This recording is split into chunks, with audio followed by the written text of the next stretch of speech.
The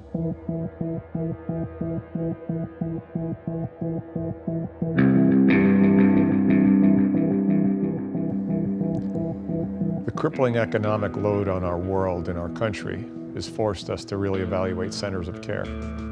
Welcome to the Ambulatory Surgical Center, otherwise known as ASCs. ASCs are focus factories. It takes specialties, like in this case knees and hips, on the implant side, and focus all their superhuman efforts, their superpowers, on providing access, value, and outcomes to patients. Welcome to Innovate.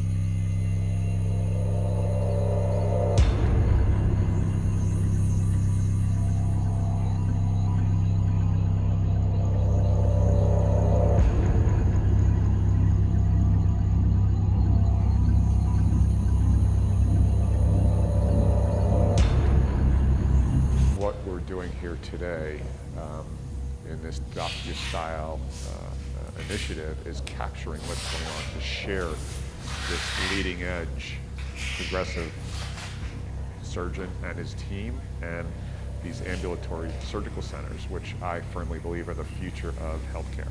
You'll see Leah, who is our DP over there, and cut to her, go ahead and turn the camera, is we are capturing this for not clinical reasons, but for teaching and documentary reasons. So this doesn't happen very often, I can assure you of that, to have a team like this that TrueFuture has inside an OR, not just documenting the surgery, but sharing what goes on.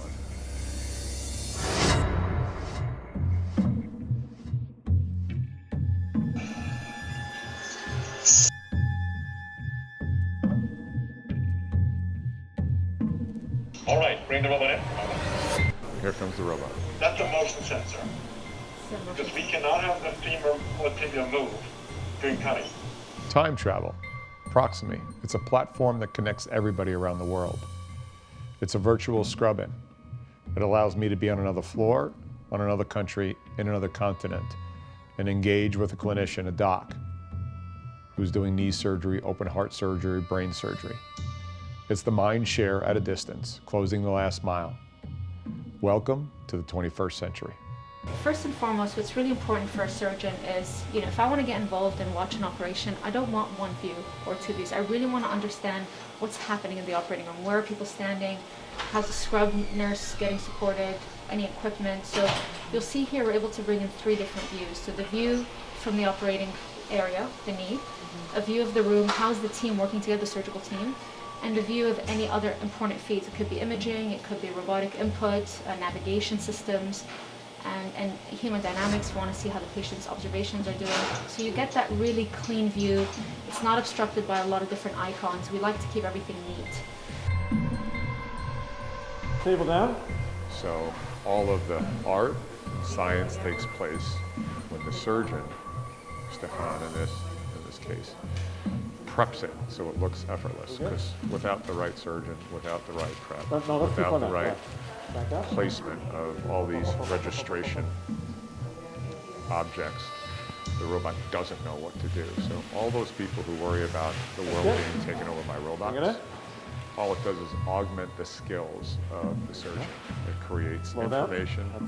It creates augmentation of his or her skills. So what you're about to see here, I believe that's the Think robot. He is now engaging the robot to the patient's knee. He put these index markers on there because when the robot moves, it doesn't know what it's moving into. It can't think for itself. So these registration points allow the robot to know where to go and stay within a very precise line of cutting and ultimately providing a gap to put the knee replacement in. So the robot has a certain excursion, so it's called the workspace. And now it's checking whether the knee is in the right position where it can execute every single move. So you can see I have to multitask here, and I'm not very good at multitasking because I don't have two X chromosomes. but I'm trying. I don't believe that for a second. So what this is here, that's a motion sensor, because we cannot have the femur or tibia move during cutting. And then you'll see on the side, it tells you how much motion there's been, and if it goes above a certain threshold, the robot shuts off. It's a safety measure.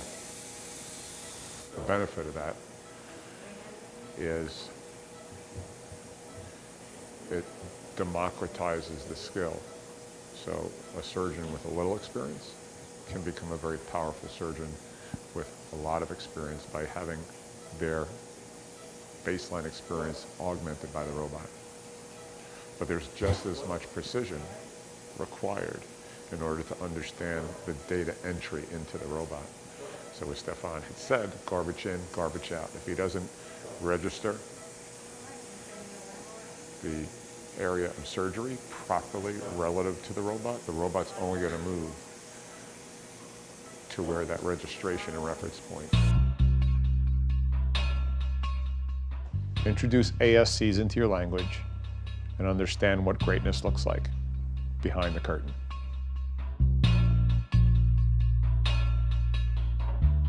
Stefan, how many knee surgeries would you estimate that you've done in your career? I know hips I've done, I think I'm approaching close to 6,000. Knees, probably closer to 4,000. I do more hips than knees. Most joint surgeons do more knees than hips. So if you look in the US, there is 400,000 knees done and 250,000 hips. But because we do these less invasive hips, people come from all over the country, like the jiu-jitsu fighter, and so I do more hips than knees. There's a lot more room of improvement for knees than hips. So that's why I'm so enthusiastic about doing more development work on the knee side, because it's really, patients with knee replacements don't run marathons. Patients with hip replacements can run marathons. What's the typical cause, in your estimation, of requiring a knee replacement? Genetics, lifestyle, obesity?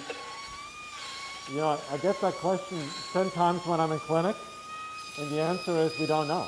We don't know. There are some arthritides we do know, like rheumatoid arthritis and things like that, but degenerative arthritis, we don't know.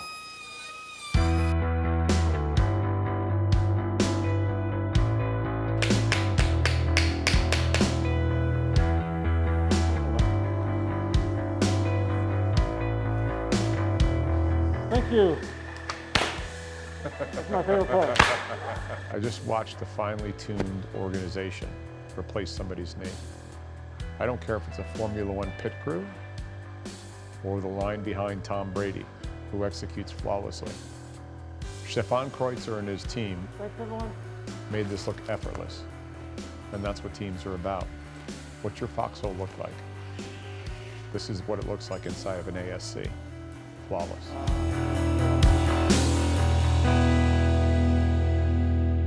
One of the things I always said is operating rooms are so analog. Like, it's incredible how advanced the world has become in terms of digital, and yet you walk into a traditional operating room and everything is still hand counted, written on paper, and I mean, just completely undigitized, no methodology, and largely manual. Yeah. So imagine you can actually turn that operating room into a data engine that's just completely regularly measuring, adapting, informing, educating. That's where we need to move to, and I think some of the ideas you're thinking about are largely driven to that, and that's what White Be Connected, because that's what we think of at Proximie as well. Yeah. It's actually embarrassing how little data we collect. We should do way more, in medicine in general. Way more. I mean, and I'm a big believer in AI. I'm a big believer in machine learning. I'm not threatened by a computer helping me make a diagnosis. If a computer has access to 1,000 cases, in best case scenario, I might have access to 100 cases in my lifetime, but if a computer can help me make the diagnosis. And because surgery is not A to B to C to D, there's elements that it's decision making. So you've turned right, now you have 3 options ahead of you. These are the probabilities of these 3 options. And then you keep moving through that. You're constantly reevaluating this, making decisions. And so if you can build a system that's understanding and learning that, and making suggestions rather than telling you only turn right or only turn left. Yeah. That kind of conforms and complements the surgeon as opposed to replacing the surgeon. And so we really believe that that kind of AI-supported surgery, in the same way we do robotic-assisted, it's sort of like AI-assisted surgery, but you still have the surgeon, you're still making those decisions. Based on your learnings and protocol, and to me, the robotics and the data, all it is giving you a higher level of advisement and more of a granularity of data, because as a really good surgeon, whether 3 years in or 30 years in, the more advisement you can get, and then basing your protocols on that advisement, you'll make a better decision every single time. And the challenge also is that while I think I'm making the right decision, if I don't get feedback, confirmation, how do I know? AI, artificial intelligence. It could be, and it might not be, the boogeyman that's coming to get you. The robots aren't going to kill us. We control them. AI is narrow AI. It's here to help, as long as it's in the hands of those who have good intentions.